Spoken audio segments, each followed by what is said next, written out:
Hello friends, ఈరోజు నెయ్యితో ఒక మంచి బిస్కెట్స్ ఎలా తయారు చేయాలో చూపిస్తాను. తప్పకుండా ట్రై చేయండి. మీకు యాజ్ ఇట్ ఈస్ బేకరీలో ఎలా అయితే ఉంటాయో సేమ్ అదే టేస్ట్తో ఉంటాయండి. సో తప్పకుండా ట్రై చేయండి. చాలా అంటే చాలా టేస్టీగా ఉంటాయి. చూసారు కదా, క్రిస్పీగా అసలు నోట్లో వేసుకుంటే కరిగిపోతాయండి బిస్కెట్స్. అంత టేస్టీగా ఉంటాయి. ఇంకా వీటికి ఏమేమి కావాలో చూసేద్దాం. ఫస్ట్ వీటి కోసం 1 కప్పు మైదా తీసుకుంటున్నాను. అలాగే 1/2 కప్పు పౌడర్ షుగర్. ఇది కంపల్సరీ పౌడర్ షుగర్ మాత్రమే తీసుకోండి. మీరు ఇంట్లో వేసుకున్న షుగర్ అయినా పర్వాలేదు, గ్రైండ్ చేసుకున్న షుగరు, లేదంటే బయట తెచ్చుకున్న పౌడర్ షుగర్ అయినా పర్వాలేదు, కానీ ఖచ్చితంగా పౌడర్ షుగర్ అయితేనే బాగుంటుంది వీటికి. అది కూడా 1/2 కప్పు. అలాగే బేకింగ్ సోడా, బేకింగ్ పౌడర్ కాదండి, ఇది బేకింగ్ సోడా. చూసారు కదా, 1/2 టేబుల్ స్పూన్ మీకు చూపిస్తున్నాను క్లియర్గా. 1/2 టేబుల్ స్పూన్. అది కూడా ఎలా తీసుకోవాలో కూడా చూపించాను. చేతితో ఇలా మంచిగా బోడగా చేసి దాన్ని 1/2 టేబుల్ స్పూను బేకింగ్ పౌడర్. అలాగే నెయ్యి, మన మెయిన్ ఇంగ్రీడియంట్. మనం నెయ్యి బిస్కెట్స్ అనుకున్నాం కాబట్టి నెయ్యి ఒక 5-6 స్పూన్లు పడుతుందండి. సో ఇవి మనం రెడీ చేసుకోవాల్సింది. ఇంక ఇప్పుడు మనం బిస్కెట్స్ తయారు చేసుకుందాం. ఫస్ట్ మనం ఒక కప్పు మైదా తీసుకున్నాం కాబట్టి 1 కప్పు మైదా తీసుకొని, అలాగే 1/2 కప్పు పౌడర్ షుగర్. మీకు ఇంతకుముందు చెప్పినట్టు ఖచ్చితంగా పౌడర్ షుగర్ తీసుకోండి. ఇంట్లో ఉన్న షుగర్ అయినా పర్వాలేదు, తీసుకొని దాన్ని గ్రైండ్ చేసుకొని ఇలా హాఫ్ కప్పు దాన్ని కొల్చుకొని తీసుకోండి. అలాగే మనం తీసుకున్న బేకింగ్ సోడా, ఇవన్నీ వేసుకొని ఫస్ట్ మంచిగా ఉండలు లేకుండా ఫస్ట్ చేయితోనే మంచిగా కలిపేసుకోండి. సో చూపించే విధంగా ఇలా మంచిగా ఉండలు లేకుండా అన్నీ మిక్స్ అయ్యేటట్టు చేయితోనే కలుపుకోండి. ఇలా కలుపుకున్న తర్వాత ఇంకెప్పుడు మన మెయిన్ ఇంగ్రీడియంట్ నెయ్యి. ఇది మీరు బటర్ ఉంటే బాగుంటుందండి, నెయ్యితోనే చేసుకుంటే బాగుంటుంది. సో నెయ్యితో చేసుకోవడానికి ట్రై చేయండి.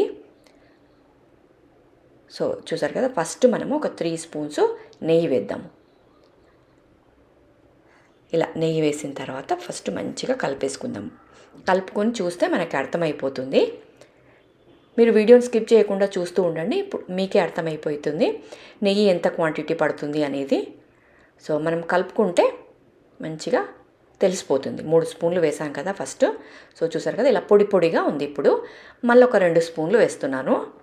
కొంచెం నాది స్పూన్ పెద్దగా ఉంది కాబట్టి కరెక్ట్గా 5 స్పూన్లు పట్టింది.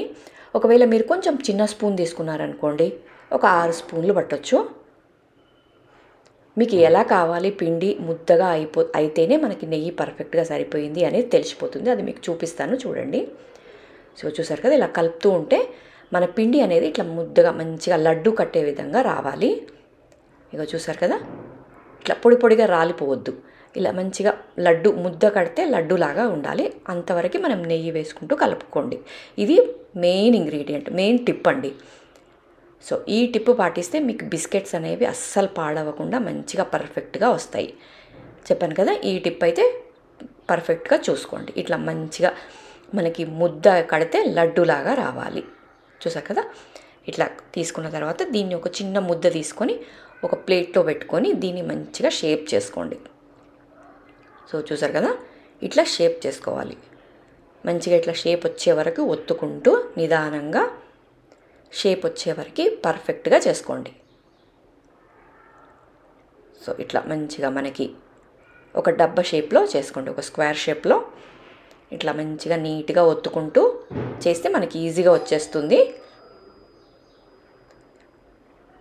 ఇట్లా చేసుకున్న తర్వాత ఇప్పుడు కట్ చేసుకోండి. చిన్న చిన్న బాక్సుల్లాగా కట్ చేసుకోండి. సో చూపించే విధంగా ఇట్లా మనము నెయ్యి వేసి మంచి ముద్దలాగా చేసాం కాబట్టి అసలు విరిగిపోకుండా పొడి పొడిలాడకుండా మంచిగా వస్తాయి. ఒకవేళ మీకు పొడి పొడిలాడుతూ ఉందంటే ఇంకొక స్పూన్ నెయ్యి వేసి కలుపుకోండి, అంతే. ఇంకే దీంట్లో పెద్దగా మీరు బ్రహ్మ విద్య ఏమీ లేదండి. జస్ట్ నెయ్యి వేసి కలుపుకుంటే చాలు, మనకి బిస్కెట్స్ అనేటివి పర్ఫెక్ట్గా వస్తాయి. బయట అయితే మీకు డాల్డా వేసి చేస్తారు కాబట్టి అవి అంతగా బాగుండవు. కాబట్టి ఇంట్లో ఇలా మంచిగా పర్ఫెక్ట్గా నెయ్యి వేసి చేసుకోండి. హ్యాపీగా టేస్టీగా ఉంటాయి, ఈజీ కూడా. సో మీరే చూసారు, జస్ట్ పిండి, చక్కెర పొడి, నెయ్యి ఉంటే చాలు మనకి బిస్కెట్స్ అయిపోతాయి. సో చూసారు కదా, తీసేసి మంచిగా ఇంకా అవి వాటిని కూడా షేప్ లేకుంటే షేప్ లాగా చేసుకొని ఇలా మొత్తం పిండి మొత్తం చేసుకున్నాను. ఈరోజు నేను ఓవెన్లో చూపిస్తున్నాను. మనకి ఇలా ఓవెన్ ట్రే ఉంటుంది కదా, ఆ ట్రేలో అన్నీ ఇలా రెడీ చేసి పెట్టుకున్నాను. ఇప్పుడు దీనికి మనకి egg white only egg white మాత్రమే, ఎగ్ ఎల్లో తీసుకోకండి. ఓన్లీ ఎగ్ వైట్ మాత్రమే తీసుకొని దాని మీద ఇట్లా మంచిగా స్ప్రెడ్ చేయండి. ఒకవేళ మీరు ఎగ్ తినలేదు, వెజిటేరియన్స్ అనుకోండి, వదిలేయండి. జస్ట్ అలాగే బేక్ చేసుకోండి. ఇలా అన్నిటికీ మంచిగా ఎగ్ వైట్ రాసేసి ఓవెన్లో 180 డిగ్రీస్లో 15 నిమిషాలు బేక్ చేసుకోండి. సో మీకు 15 నిమిషాలు పెట్టి చూపిస్తాను. సో చూసారు కదా, 15 నిమిషాలు పెట్టాను. ఇంకొద్దిగా రెడ్గా కావాలి కాబట్టి ఒక 3 లేదా 5 నిమిషాలు పెట్టండి. మీ ఓవెన్ బట్టి మీరు సెట్ చేసుకోండి. ఒకవేళ 3 నిమిషాలకే రెడ్గా అయిపోతే బంద్ చేయండి, లేకపోతే మళ్ళీ కొంచెం గట్టిగా అయిపోతాయి బిస్కెట్స్ అనేటివి. కాబట్టి చెక్ చేసుకోండి. ఫస్ట్ 3 నిమిషాలు పెట్టండి. ఇంకా కాలేదంటే ఇంకొక 2 నిమిషాలు పెంచుకోవడం అట్లా చేయండి. ఇక్కడ నేను 3 నిమిషాలు పెట్టాను, పర్ఫెక్ట్గా సరిపోయింది. సో చూసారు కదా ఎంత బాగా వచ్చాయో. తప్పకుండా ట్రై చేయండి. మీకు ఈ వీడియో నచ్చితే ఒక చిన్న లైక్ ఇవ్వండి, అలాగే మన ఛానల్ని సబ్స్క్రైబ్ చేసుకోండి.